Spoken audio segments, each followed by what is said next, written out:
Aquí trabajábamos hasta muy tarde, hasta la madrugada, y teníamos aquí oficinas, las computadoras, el trabajo, pero en las madrugadas se abrían y se cerraban puertas de la nada y sin viento, sin nada. De unos viajeros que te entierran, que no recuerdo si específicamente son monedas de oro, ya no regresan, alguien más sabe que aquí estaban enterradas y tratan de escuchar y ya saben, te tocan a ver en dónde está hueco, si es por aquí y si es por allá. Encuentran armas, te encuentran otras cosas, pero no encuentran lo que esperaban, o sea, el dinero. Tocaban en la medianoche, en la madrugada, te abríamos y no había nadie.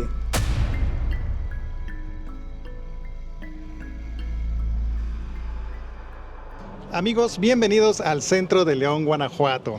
Estamos aquí entre las calles Libertad y Madero y nos encontramos el día de hoy con el cronista de la ciudad, Luis Alegre, quien nos va a contar algunas cosas muy interesantes acerca de este lugar. Y es que estamos en un lugar muy interesante, ¿verdad? Este es un cuadrante muy enigmático. Así que los invitamos, acompáñenos en este video, amigos. Muchísimas gracias, señor cronista, por aceptar la invitación y contarnos pues parte de las historias de este bello lugar. Esta es una historia que no todos conocemos en León. Esta es una historia que se ha contado poco, pero que es verdaderamente histórico, porque es el enfrentamiento armado. Aquí en esta esquina hubo el enfrentamiento armado, hubo una lucha que es la más importante en 450 años. Es el momento en el que Javier Mina, en el que ataca a la villa, la de León, te empoderen a de los realistas, con la intención de lograr una victoria que tuviera el significado, un gran golpe para la corona, pero que te ocurre por un accidente histórico, y es que Javier Mina, que es un español que llega a la Nueva España a luchar en pro de la independencia, sí. Él va triunfando y va derrotando a los españoles, a los realistas, punto a punto, hasta que llega al fuerte del Sombrero, en donde se va a encontrar con el héroe insurgente de Pedro Moreno. Una figura que nos es importantísimo, sí. Pero ya unidos ellos toman una determinación que es atacar León. Creen que están en las condiciones de lograrlo, en las condiciones, creen que hay el ánimo para que se logre, pero cuando Javier Mina entra a León, comete un error al confundir la entonces Plaza de Santiago con la propia Plaza Mayor de la Villa de León. Es un error que le cuesta unos minutos en entender que no ha llegado a su destino, y eso permite que el que se alerte a las tropas, y lo subrayo, a las tropas españolas, porque hay que decirlo que aquí no había soldados españoles. En la propia guerra, en la de independencia, es hasta que Javier Mina llega a la Nueva España que los españoles mandan verdaderas tropas, a sus mejores tropas, para lograr el capturarlo o derrotarlo. Y casualmente, y este es el motivo por el que nos encontramos aquí en esta esquina, este fue el Mesón de las Ánimas, el Mesón de las benditas ánimas del purgatorio. ¿Ese era el nombre completo? Ese era el nombre completo, era uno de los más importantes en la ciudad. Es un mesón que ya lo veremos, era un punto importante pues de encuentro entre el comercio y los viajeros, en la información, en las intrigas, en las conspiraciones. Pero en este mesón justo ocurre que en 1817, ahí están acuarteladas, acababan de llegar, tendrían un par de días, las fuerzas, vamos a llamarlas fuerzas especiales de la corona española, que vienen con la misión y en gran número de enfrentar a Mina. Y ocurre que Mina llega por la antigua calle de Puerta del Campo, que es por donde va bajando en su camino a la Plaza Mayor, a la principal. Él va llegando y no sabe que ya lo esperan alertados esas fuerzas. Están advertidos, ellos están acuartelados aquí, y entonces es que ocurre aquí en esta esquina el enfrentamiento más importante, el más cruento, el mayor número de bajas. Estamos hablando de casi 300 muertos entre insurgentes y defensores, y que entre ellos ahí se va a incluir al propio jefe político y militar de los españoles en la villa, en la de León, pero no logra tomar Mina por la plaza. Aquí es derrotado por primera vez y va a huir y se va a refugiar en el fuerte, en el del Sombrero, que es otro hecho histórico que ya conoceremos luego, sí. Que es ese sitio, el fuerte del Sombrero, en donde no logran los españoles con sus mejores tropas, el armamento más poderoso en su momento, superando 10-1 a los insurgentes, y no logran ahí atrapar a Pedro Moreno y a Javier Mina, que lo lograrían luego, pero eso fue un gran golpe para los españoles, un gran ánimo para los insurgentes y habría de ser una manera de impulsar una lucha por la independencia, que también fue en esta ciudad en donde habría de empezar a consumarse. Pero en este mesón, que es histórico, aún hay manera de contar qué es lo que se encierra ahí adentro. Bien. Que encierra muchísimas cosas, porque en lo que es la historia y lo que nos acaba de contar aquí el licenciado, pues es que aquí imagínense ustedes cuántas personas perdieron la vida, ¿no? En esa Cientos. gran batalla. Sí, pero entonces, ¿vamos al mesón? Vamos. Bueno, amigos, ya estamos aquí enfrente de lo que fue el mesón. Hoy ya son varios comercios, ya está subdividido aquí el lugar, pero es que sí son que como unos 500 metros desde la esquina. No, menos, pero estamos hablando de un sexto de manzana que no deja de ser un predio enorme. Pero también hay que aclarar que es que era también en dónde estaba este mesón. Esta era la principal calle o el acceso como principal a la propia ciudad. Esta era la calle del Camino Real a Guanajuato. Entonces era un lugar pues con mucho tráfico y un mesón, eso también hay que compartirlo. Sí. En un mesón era donde llegaban, hay una parte importantísima en el comercio en la Nueva España, que son los arrieros. Los arrieros que hoy equivaldrían a los traileros, a quien maneja el transporte de mercancías. Paquetería. La paquetería, ellos con sus burros y con sus mulas y con sus caballos, ellos movían todas las mercancías en la Nueva España. Y los mesones era una manera de alojar a lo más importante, que eran sus animales, que descansaran, que reposaran, que se alimentaran. Y claro, había cuartos para los propios arrieros, pero lo más importante eran los animales y la propia carga. Entendemos que hay mesones en los que se llegó a albergar a las conductas de la plata, el oro, a las tropas, el comercio de la sal, de los cueros.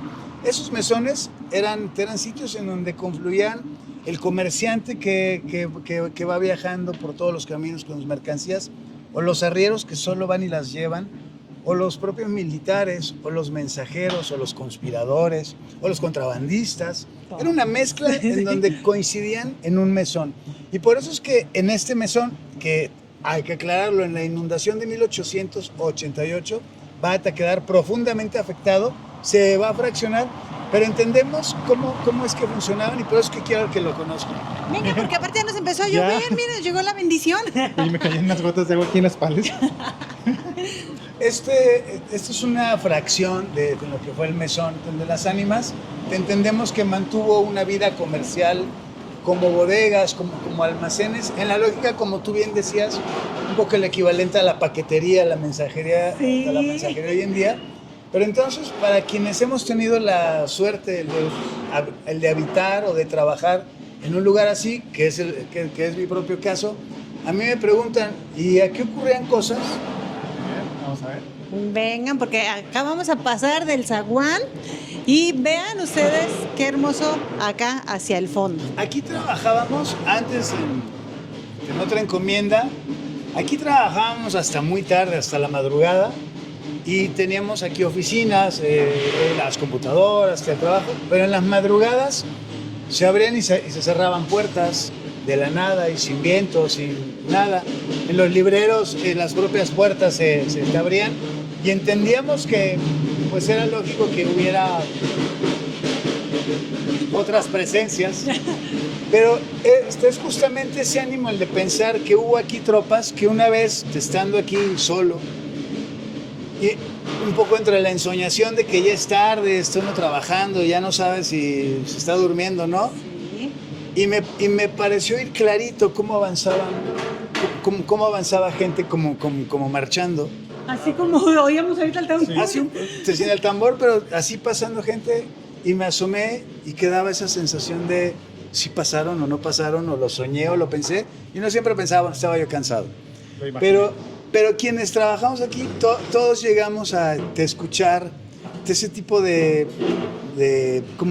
manifestaciones, de otras energías, pero también eso es lo que nos llevaba más que a espantarnos, en realidad es a pensar y a reflexionar cómo es que habitamos en nuestras ciudades, y pocas veces pues nos detenemos como a pensar ¿y qué había antes o qué sucedió antes? Pasó aquí? Y cuando empezamos a platicar nos damos cuenta que allá atrás quedan restos de lo que fue ese mesón, que nos permite entender cómo era esta estructura, pero lo más importante es recordarnos, y en el caso de León, eso sé que para quien ha vivido aquí o para quien viene a León, esta es una ciudad de trabajo.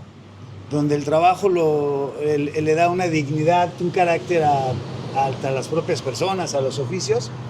Pero esa sensación que estamos en un lugar que ha trabajado mucha gente, hoy sigue trabajando aquí mucha gente, esa sensación de que en donde estamos hay otras historias, que esas evocaciones o esas interrupciones como una puerta que se abre y se cierra, esas sombras, esos sonidos, en lo que hacen es recordarnos eso, que hay más historias, que hay más vidas, y que lo interesante es tratar el de pensarlas, porque en ese descubrimiento está descubrirnos a nosotros mismos, a nuestra propia historia. Y esta es una ciudad que ya se van dando cuenta, está llena de leyendas, de historias que a lo que nos llevan es a contar que siempre hemos sido una ciudad que sabe cómo salir adelante.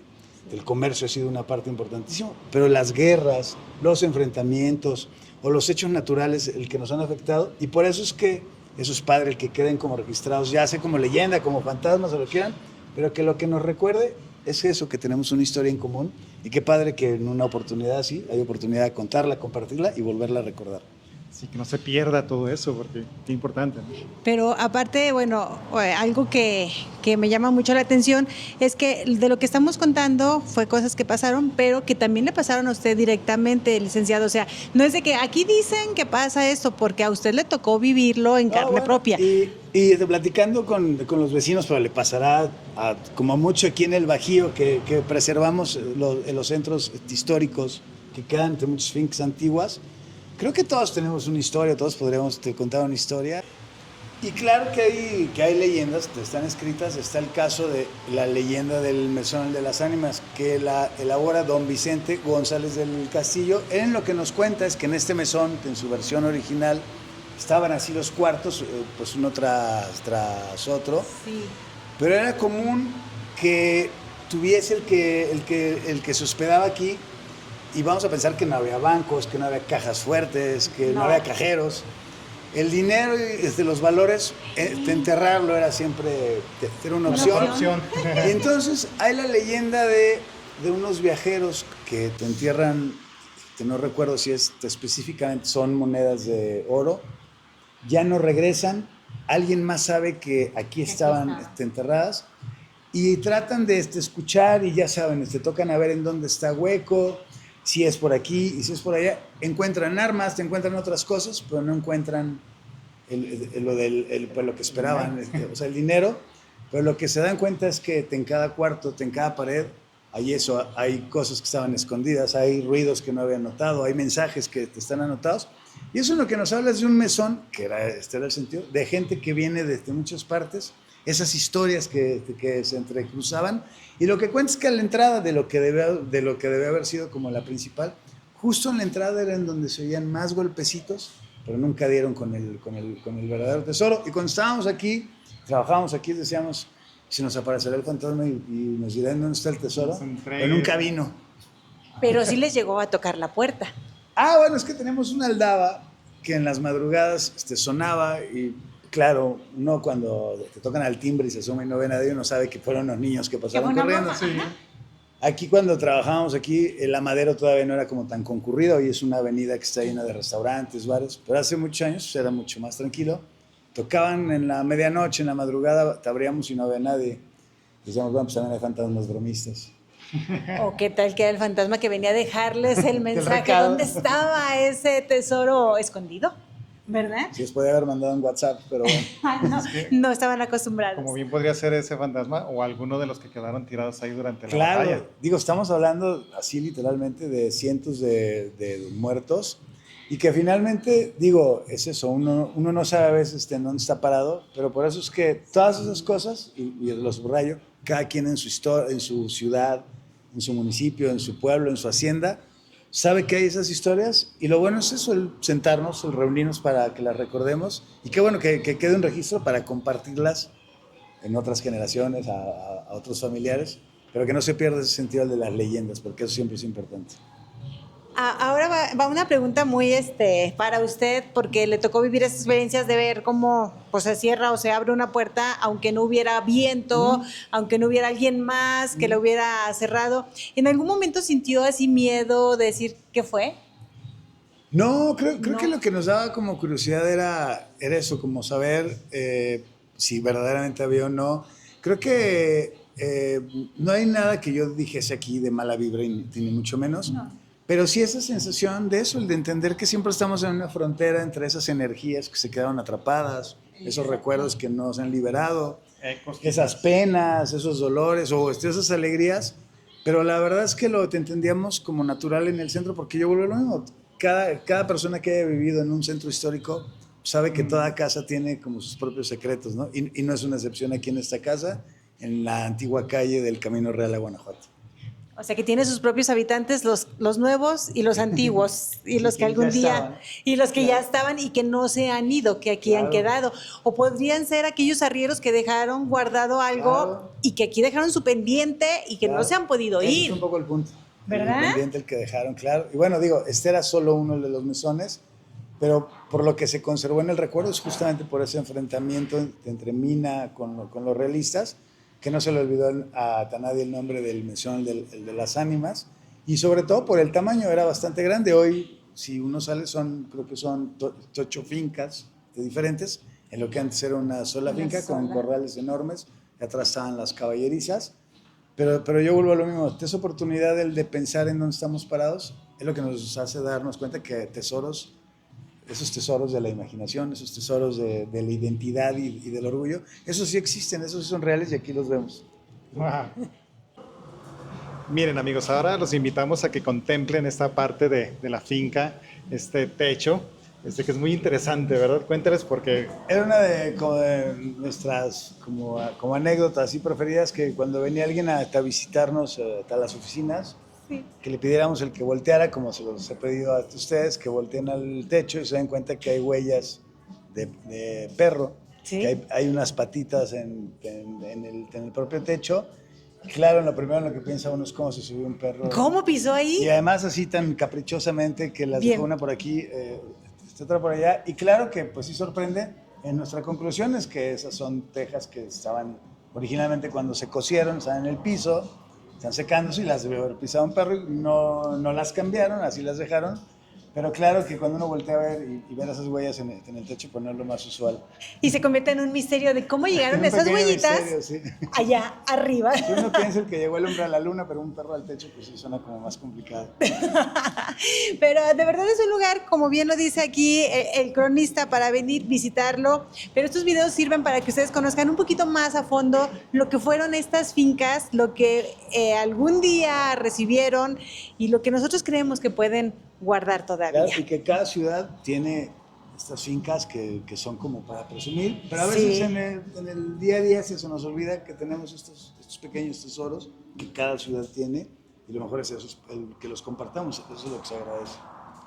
Sí, amigos, muchísimas gracias por llegar hasta este punto del video, y es que sí está bien interesante la batalla que ocurrió.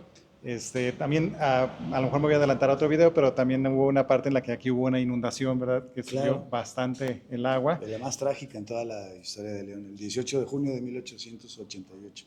La fecha que no se olvida. Sí, esa no se le olvidó a nadie, pero no se le olvidó únicamente por el desastre en sí mismo, que fue terrible, fue una tragedia de media ciudad que se cayó, pero por lo que no la olvidamos es por lo que sucedió luego, que fue el ejercicio de solidaridad y de generosidad que hubo entre la gente en León, que es lo que permitió que saliéramos adelante.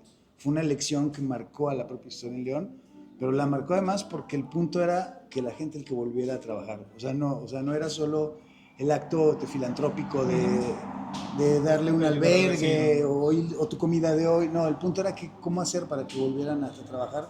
Eso es lo que nos marcó como ciudad, esa lección de que el trabajo todo lo vence, que no nos rendimos jamás, que no nos quedamos parados, que no nos cruzamos como de brazos. Pero por eso es que le mostraba ahí estas marcas en la ciudad de hasta dónde subió el agua, para recordar que no fue un asunto menor, pero la lección real pues es eso, es la solidaridad y la generosidad, que no se nos olvide que en la peor tragedia, que eso es muy de nuestro país, en las peores tragedias es en donde aflora ese valor que el país tiene en sus ciudadanos, en sus hombres y mujeres, de dar y quitarse hasta la camisa por el otro, y León en eso tiene una larga historia. Lo caracteriza muy bien. Entonces son muchos eventos, amigos, así que sí hay que invitarlos a que vengan a tomarse un cafecito aquí. y a que sientan pues, esta vibra bonita, porque está bonita la vibra acá. Está hermoso el lugar y bueno, pues León, quienes lo han visitado, pues van a afirmar en este momento, sí, es bonito. Quienes no lo han visitado tienen que venir y les invitamos, si ustedes saben más historias de estos lugares y les contaron por ahí sus abuelitos algo, ayúdenos a enriquecer el video, déjenlo a través de los comentarios que con mucho gusto lo estaremos leyendo. Si les gustó el video y nos quiere ayudar, compártalo para que estas historias puedan llegar a más personas y sigamos disfrutando más de las historias, leyendas y de los bellos lugares que tiene aquí León, Guanajuato. Y si lograron sentir dónde está el tesoro enterrado, Avísenos. déjenos por ahí en los comentarios. Por favor. Muchísimas gracias, señor Gracias. cronista. Muy amable.